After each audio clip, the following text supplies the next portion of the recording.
You're listening to Navigating Eldercare, where you'll find guidance and answers for every step of the eldercare journey. Each week, eldercare advocate Laura Daniels brings you expert insights and practical solutions to help families and professionals make confident care decisions. Hello, my name is Laura Daniels, founder of Care Advocates and your host for Navigating Elder Care.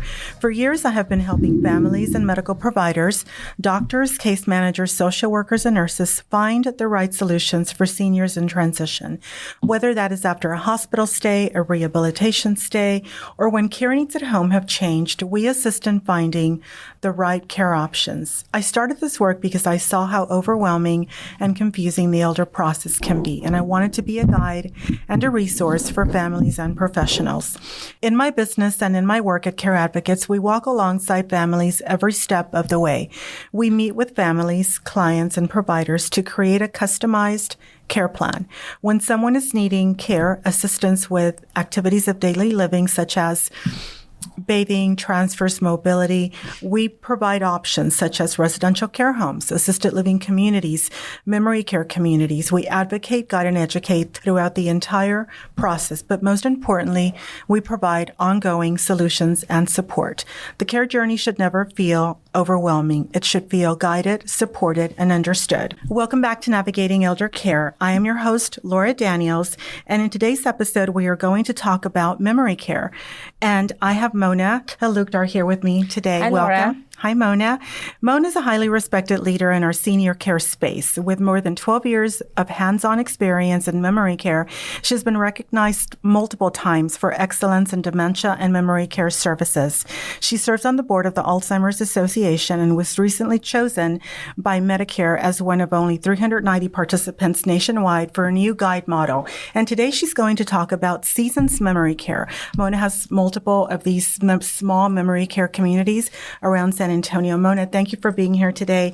Tell us a little bit about what inspired you to get started in memory care in these smaller communities. Long time back. I think my son is 30 years old.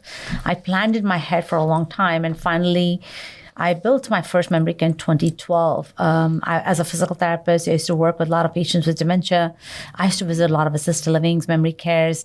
And every time I went there, I felt like, I need to do something better than this. Or I wanted to create an environment where I would create a system in which we would provide the most excellent care and meet every aspect of their care, every aspect of their care in an environment which can be controlled in a way, but also create that where they don't feel like they belong in a institution, but in a house, but be able to provide that care. Yeah, and that's one thing about your communities. They don't look like what most families imagine, an institution or a hospital setting or a clinical setting. It is very much a home-like environment. Mona, for those who may not be familiar, what exactly is memory care and how does it differ from assisted living? So memory care is a specialized form of an assisted living that focuses entirely on people living with Alzheimer's or other types of dementia. The difference in the environment is, the difference lies in the environment, the staffing, the training. Every element, like even from lighting to communication, is intentionally designed for cognitive support. At Seasons, we often say assisted living helps with the body, but in memory care, you support not only the body, but also the mind. Our residents are surrounded by staff that are trained to interact, interpret behaviors, understanding their communication style, and respond with compassion and structure. It's not a problem, but you have to understand what they're trying to say to you. Sometimes they are not able to speak. Sometimes they're not able to tell you in all the words what's going on. If they have a headache, they may be pointing to their stomach, but we have to figure it out exactly what's going on. And that's a kind of a memory care setting in which the staff has to understand their patients very well. And they're able to do that because of the ongoing training. Absolutely. You have to do that. Mona, when do families typically start to realize it may be time to consider a memory care community for their loved one? When is someone ready for memory care? Honestly, nobody really is ever ready for memory care because usually it is hard to decide when you're going to take your loved one to a memory care center. But when its safety or well-being starts to be compromised, or they're wondering, their medication errors or sleep disruption, families also notice burnout, or they're exhausted from taking care of their dementia loved ones. It's not about the diagnosis, but when they need 24 hours oversight, meaningful engagement, emotional peace. And if the caregiver is tired or if the caregiver burden is high, that's the time to make the decision to move. It's not an easy decision to make, but it's a very important decision to make at that time. But recognizing caregiver burden, I think, is the most important factor in when the right time is to move. And as you know, no one's ever ready, especially the family member, the spouse, the daughter, the son. But what I encourage everyone to do is go and look at a community like yours and tour and just see what that's like. Exactly. So when you are ready, you're not making an uneducated guess, a fast decision at a hospital or rehab after a hip fracture or after your mom walked out the front door. You get to go see Seasons with Mona, and you get a tour of what that looks like. Exactly. Yes. That also lots of time changes the family's perspective, because you're not, when they enter, they're like, oh, it's not what I thought it is. Absolutely. So, yes. Mona, what are some of the early warning signs that a person living with dementia may need more support than can be provided at home or in assisted living? So the common signs include confusion in familiar settings, sudden withdrawal, paranoia, hallucinations, changing in hygiene, either eating habits. Another red flag is when the caregiver feels that they can't step away even for an hour without worrying. Or if their loved one starts wandering outside and they have to be up all night watching them. Or if they get aggressive, or the behaviors get overwhelming, or their sundowning is uncontrollable. That's the time then they have to decide they need a structured environment like a memory care, assisted living, to make sure they can provide the level of care they need. Because at Seasons Memory Care and Assisted Living, it's not just about memory care, but you bring a lot of services. Exactly. Incorporate Yes. a lot of services for you to support that resident that's living there. Yes. It's very important to have that support services. Without the support services, it's impossible for anyone to manage or do a good job about providing the care. And by support, we're talking about nurses, palliative care, hospice services. Absolutely. Hospice, palliative care. Most important, I think, is geropsychiatry, is to make sure the medications are well balanced and managed. That's a very important factor. Mona, how does a quality memory care program approach daily life differently as far as routines and communication and engagement? What is your care philosophy and approach? Most important is routine, predictability, and joy. We have to have consistent schedules and personalized engagement care plans. You have to have calm transitions, able to redirect patients, create activities that are kind of meaningful or they used to doing before, like folding towels, baking, gardening, walking outside, doing artwork, listening to music. All those things create an environment that we have to do. We need to create and design every day around what feels familiar rather than clinical, because it's not a nursing home. And also in a regular assisted living, your loved one or the patient has to make independent decisions about what they want or what they cannot do. But in a memory care, the staff has to direct. That the initiation comes from staff. It's time for lunch. It's time for dinner. You're not asking permission, but you're kind of guiding them or nudging them to do activities. It's time for listening to music, or let's go listen to music. Yes. So that's the difference between an assisted living and a memory care, and that allows us to create that kind of environment, and we approach the care very differently. You're anticipating their needs. It's Absolutely. not, do you want a glass of water? Yes. It's, here's your water. Here's your water. And you're very clinical, Mona. That's one of the things that you do well, is care, and you're clinical, but also meeting their social well-being. And Yes. you do that through... We have to have a balance between clinical and their caregiver, right? The caregivers have to understand the clinical aspects also. They have to understand the change in behavior, change in status. Why did they not eat food? Did they eat? Why did they not sleep? What's happening with the medication? Do they have a UTI? So there is a clinical aspect to the care, but it's the environment as such is not clinical. It's not institutional, but the care behind has to be highly clinical. Mona, I want you to share, how is your staff trained to respond to behaviors or changes common with dementia, such as agitation or sundowning? wandering? Yeah.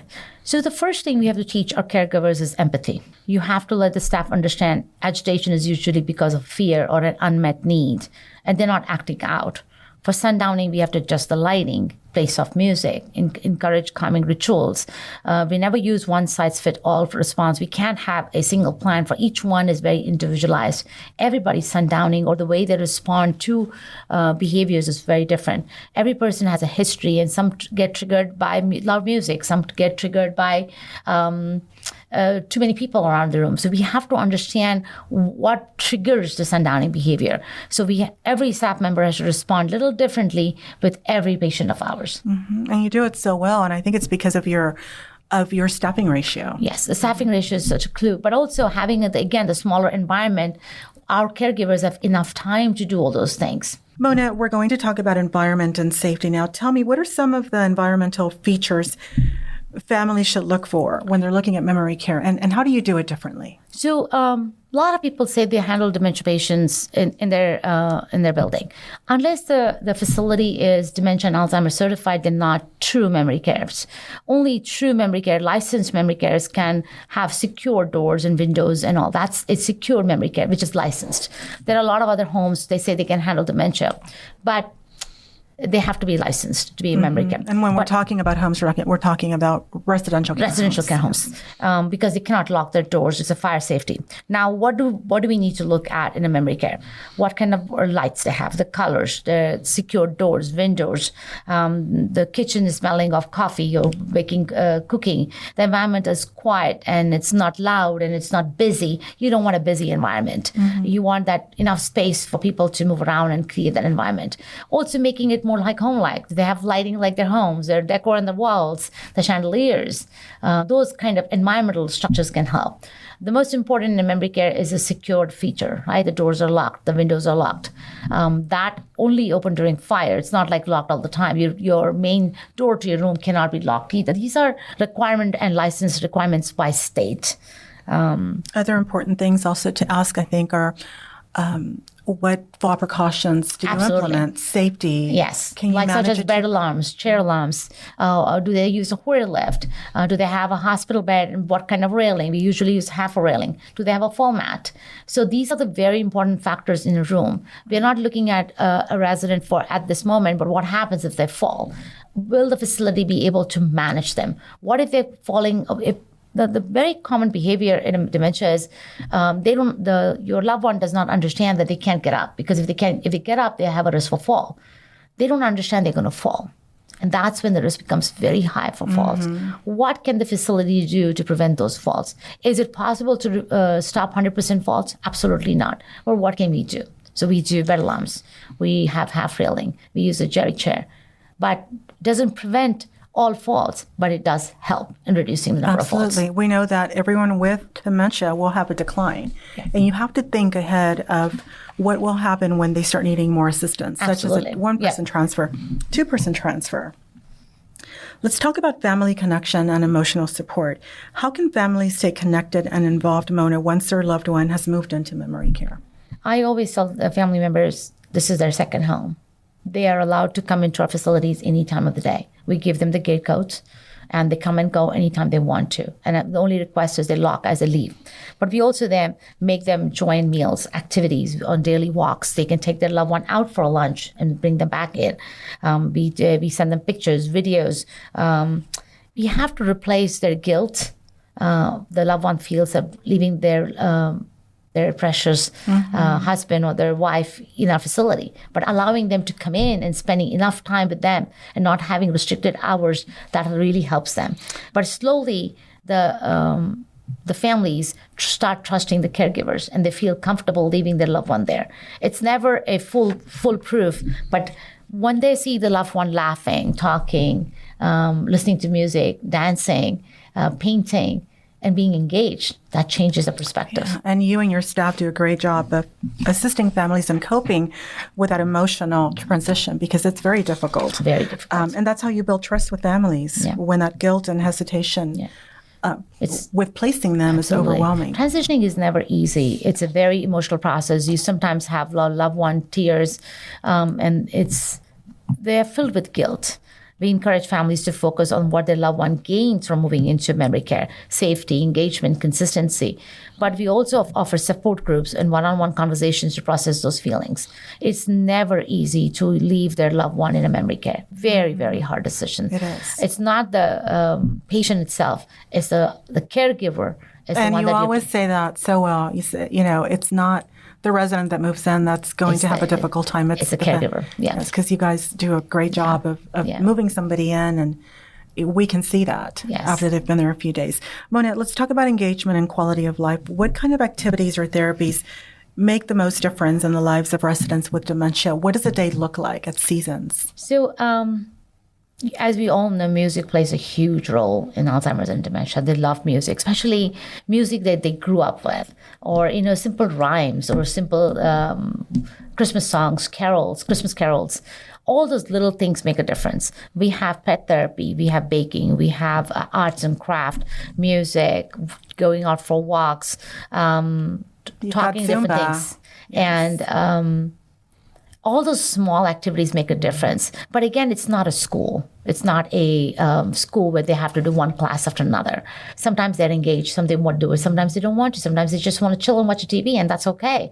But our idea is to get them out of their rooms, engage with other people, watch other people be going in and out. Because when you keep them in an isolation, the dementia gets worse. So interaction, having sunlight, having daylight, or taking out for walks, even if that means our life enrichment director takes a little time out and spends one-on-one, that's very important, because some of them don't like group activities. So we have to cater to them individually, and we have to do that to keep them engaged. And that is one misconception. If my mom is not able to walk anymore, they're still out of their room. Yes, everyone's absolutely. out of their room. Even if they're in wheelchair, we use jerry chairs in our building. We use a Hoyer lift, so we can lift them out of the bed into the jerry chair. The jerry chair is like a recliner on wheels, and we take them in. It's more comfortable than a wheelchair. We can take them out, enjoy the sunlight. And that really helps in creating them to engage and smile and talk and eat. And being in bed or leaving it isolated in the room is just not the way to do it.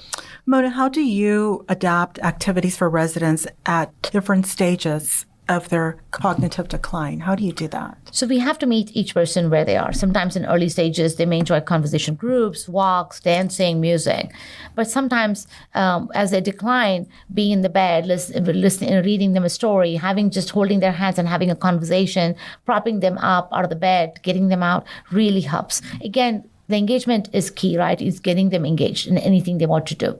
When we do the intake, when they move in, our care plan creates a detailed conversation with the caregivers to find out exactly what they like to do. Sometimes it changes. It's not exactly what they want to do, because sometimes they surprise us. And, sometimes they say, they don't like music. They don't want to listen to loud noise. And when we get them out, they're enjoying it. Absolutely. So it just changes. Mona, speaking of medical support, how does your team collaborate with physicians, hospice, palliative care therapies, or outside providers for comprehensive care at Seasons once a resident moves in? So behind the scenes, I would say we are very clinical. That means we have labs, visiting physicians, palliative care, hospice. Our building manager is in constant communications with them. Having those resources on our fingertips, because some of them I actually have started them myself. So my staff has clear access to all of these resources behind the scenes. They just have to send a message on their team's message group, and we get what we need for our resident right away. But not having those resources, such as medications, lab pickup, dipsticks, checking UTIs, having physical therapy, family updates have to be given constantly. This becomes an interdisciplinary meeting. And in order to meet their physical needs, their emotional needs, and spiritual needs, that combination really helps us meet our goals. So the care comes into your community. Yes, such everybody as comes to our building. Primary care medicine, labs, x-rays, checking for UTIs, antibiotics, if you have to treat an infection. Anything they need, it comes into the building. Dental work, physical therapy, podiatry, everything is in the building. What role does nutrition, sleep, and movement play in supporting these cognitive changes and decline? I think nutrition plays a very important role, because a lot of the residents with dementia, they don't eat much. So we have to make sure they're well fed. They get high protein. We have staff watching everybody, how they eat, how much they're eating. We watch their intake very carefully, and we assist almost every one of them during their meals. Even if they're independent, standing there, making sure they're eating all of it, drinking all of the water, because a lot of dementia patients don't remember to drink water. They don't remember to eat food. Some of them like finger foods because they don't like the idea of, they forget to take their spoon to the mouth. So you have to assist. Some people like just finger food so they can pick up the and food eat it. Some people can't swallow well, so we have to make mechanical soft and puree diets. So nutrition, I think personally, is very important. Next important is your exercise. We have early morning exercise every day. We have do wheelchair exercises. And if they can walk, we take them out for a walk. If they're not able to walk, if they're just in the wheelchairs, then we have some music and do wheelchair exercises. So again, your meals, your exercise, your mental cognition, your emotional support, all are very, very important in it. And you have the staffing to be able to do that when somebody stops eating. You wait, you either warm up the food, you change it around, Exactly. and someone's guiding and assisting. Yes. And that could take half an hour to 45 minutes. Sometimes it takes 45 minutes to just finish a meal, but you have to feed them. Mona, how do you handle situations when a resident's needs change and require a higher level of care?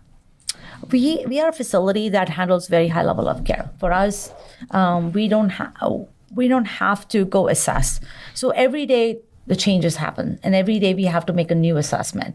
Just because they're walking today, if they have the change of status, they may not walk tomorrow. But so we make constant adjustment, constant assessments of them, and then we modify the environment to meet their needs. So you're able to care for someone that is no longer able to walk, that is a two-person transfer, Absolutely. that may require a Hoyer lift, that may have a behavior. Yes, absolutely. All of those are true.